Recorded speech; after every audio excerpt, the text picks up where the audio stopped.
No Diário Semanal de Leituras de hoje, a gente teve eu entrando, no mundinho de Octavia Butler, teve também indo ali, navegando um pouco mais naquele belo oceano que é a literatura policial, lá, da Era de Ouro, uma das minhas autoras favoritas, e teve também um belo passeio pelos bosques do terror brasileiro.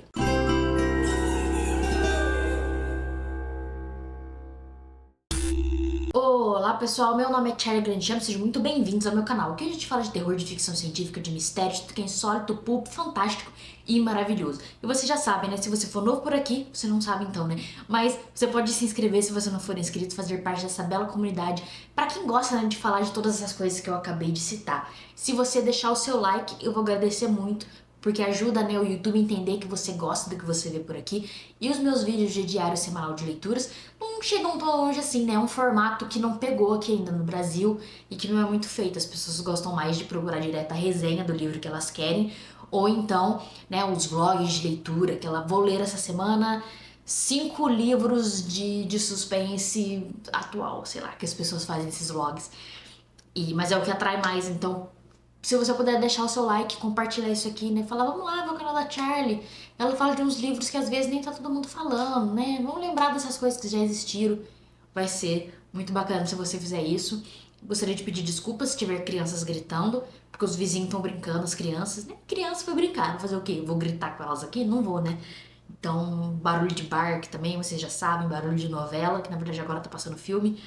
Mas é isso, vamos direto para as leituras da semana para não ter muita enrolação. Bom, vocês se lembram, no último vídeo eu tinha começado a leitura de Semente Originária da Octavia Butler, Essa edição aqui da Morro Branco tem tradução de Essi Regina Candiani, que é um belíssimo nome, que nome poderoso. E, inclusive, eu parei vários momentos nessa leitura para refletir sobre a tradução, Porque tem muitas coisas vindas, de origem africana, tem umas brincadeiras de palavras ali, umas coisas. Eu acho que deve ter sido um livro muito gostoso de traduzir, um pouco complicado até, mas muito gostoso de traduzir, Gostaria até de em algum momento ler em inglês, com esse aqui do lado para ir comparando algumas escolhas, porque realmente deve ter sido um livro muito gostoso de trabalhar.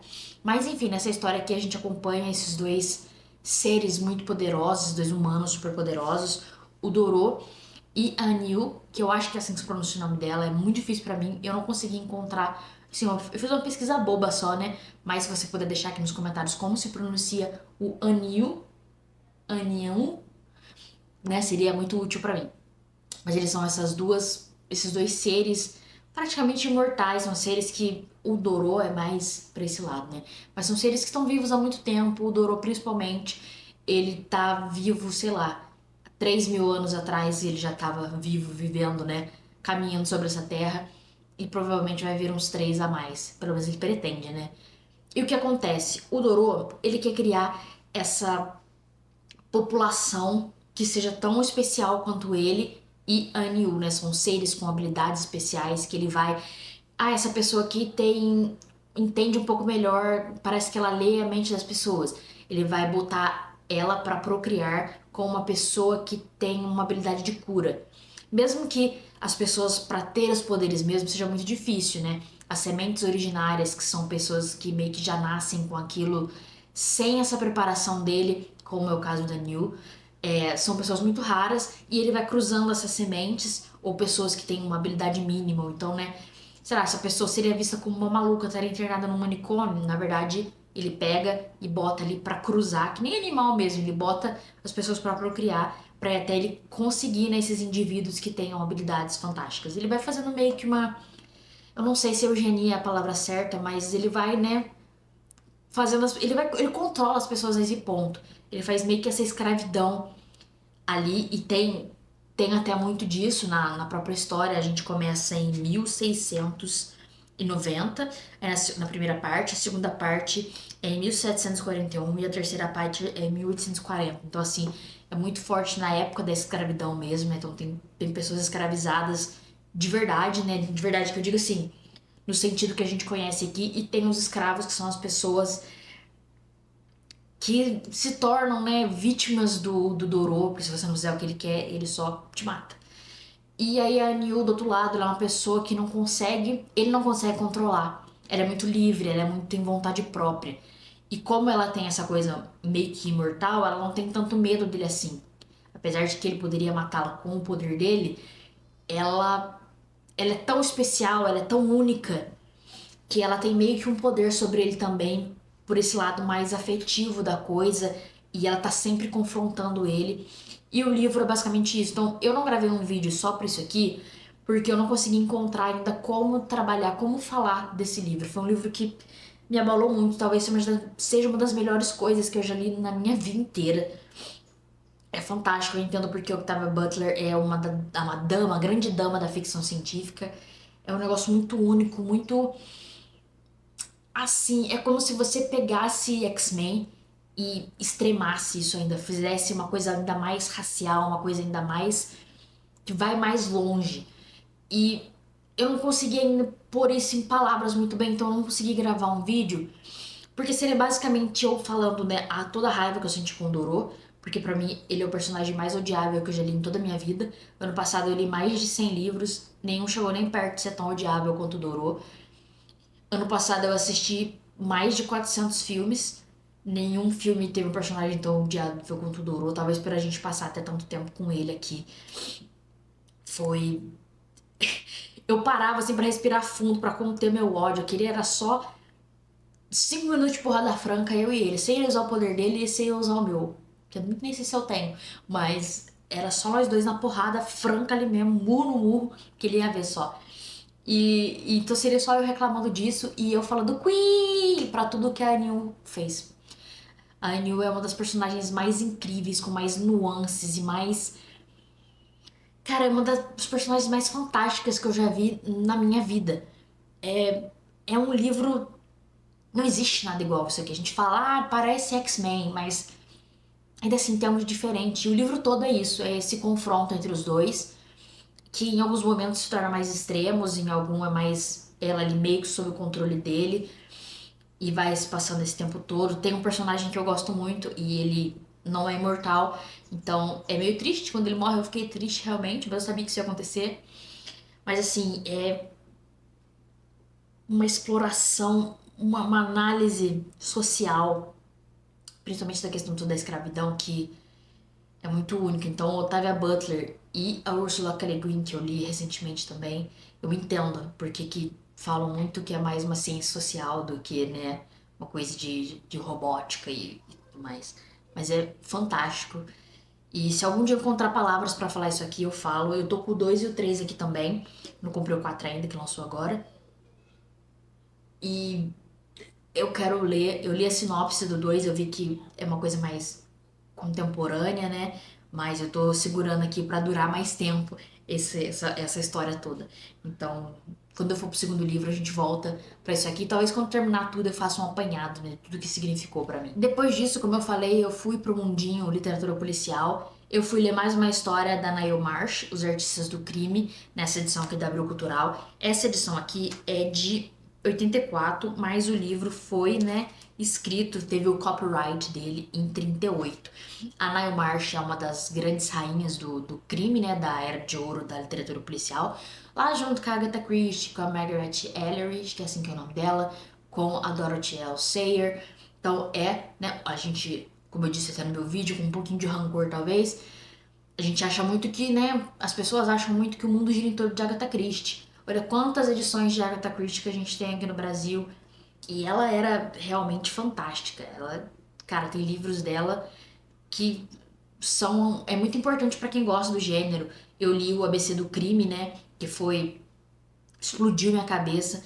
Mas existem as outras grandes damas, né, e mesmo as que não têm o título de grande dama, elas também mereciam ser publicadas por aqui. É a mesma crítica que eu faço em questão do Stephen King, né, que existem grandes outros nomes da mesma época que ele, o próprio Michael McDowell, né, Michael McDowell, que era muito amigo do King, e agora que ele tá sendo redescoberto aqui no Brasil, felizmente, né, mas com demora.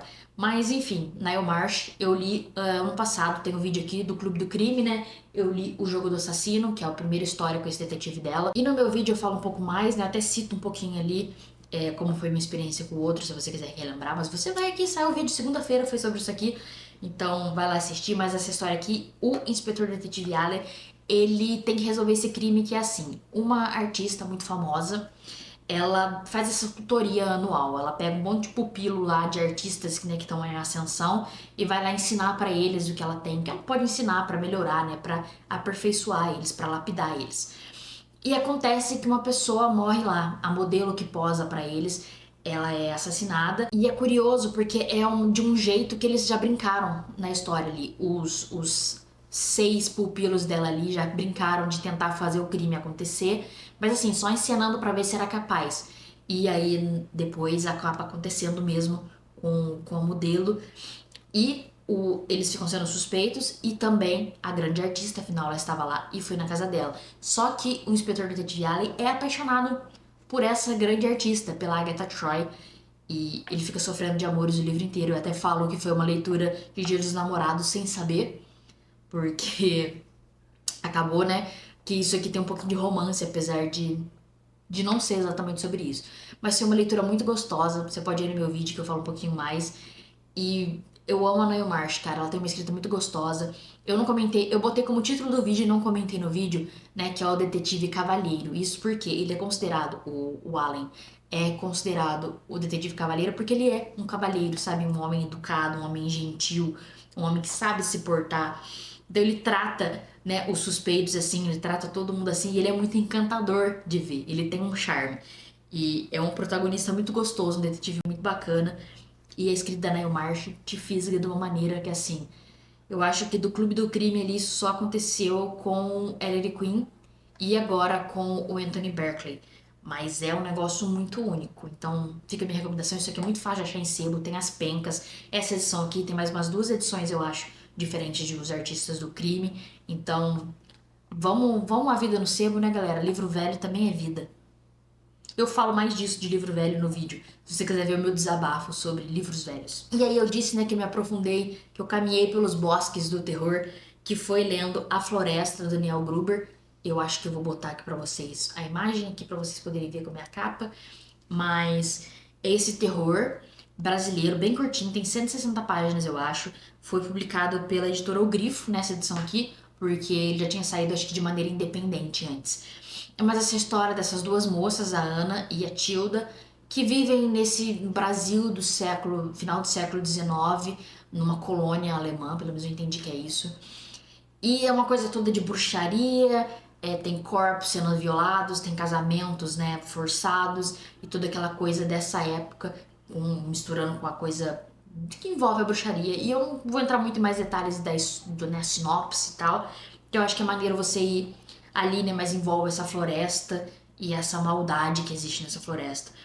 E eu comecei a ler achando que seria uma coisa de bruxaria e a liberdade feminina, ou a bruxaria e, né, a questão da vingança feminina, que você já logo vê que vai ter isso. E tem, mas o próprio Daniel fala no agradecimento que é uma história muito pessoal.